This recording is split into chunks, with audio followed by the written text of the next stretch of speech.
குடும்பத்தை காப்பாற்றிக் கொள்ளவே பாஜகவுடன் பாமக கூட்டணி அமைத்துள்ளதாக அதிமுக மாநிலங்களவை உறுப்பினர் சி வி சண்முகம் மறைமுகமாக சாடியுள்ளார். விழுப்புரம் நாடாளுமன்ற தொகுதி அதிமுக வேட்பாளர் அறிமுக கூட்டம் அக்கட்சியின் மாவட்ட அலுவலகத்தில் நடைபெற்றது.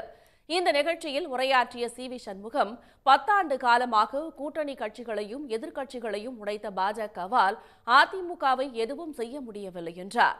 மேலும் தேசியமும் தமிழும் என கூறி கூட்டணி அமைத்துள்ளவர்களுக்கு தங்களின் குடும்பமும் பணமுமே பிரதானம் என்று பாமகவை அவர் மறைமுகமாக சாடினார். இந்தியாவுக்கு அனைத்து கட்சிகளும் அடித்து நொறுக்கிய கட்சி அனைத்து இந்திய அண்ணா திராவிட முன்னேற்ற கழகத்தை மட்டும்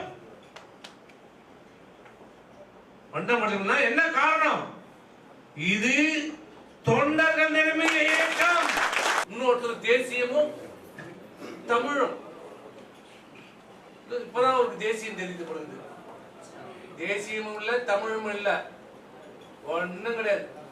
வெறும் குடும்பம். குடும்பம் தான். டப்பு மணி, வேற ஒண்ணும் கிடையாது.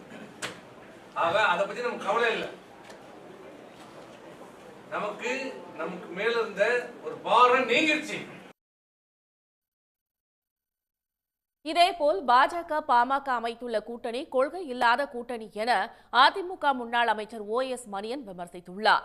நாகை அதிமுக மாவட்ட அலுவலகத்தில் வேட்பாளர் அறிமுக கூட்டத்தில் பேசிய அவர், இடஒதுக்கீடு என்றால் அறவே வேண்டாம் என்கிற கட்சியான பாஜகவுடன் இடஒதுக்கீட்டிற்காக தொடர்ந்து குரல் கொடுக்கும் ராமதாஸ் கூட்டணி அமைத்துள்ளதாக விமர்சித்துள்ளார். கூட்டணிங்கிறதுல ஏதாவது கொள்கை கொஞ்சமாவது இருக்க வேண்டாமா? இடஒதுக்கீடே உதவாதுன்னு சொல்ற கட்சி RSS.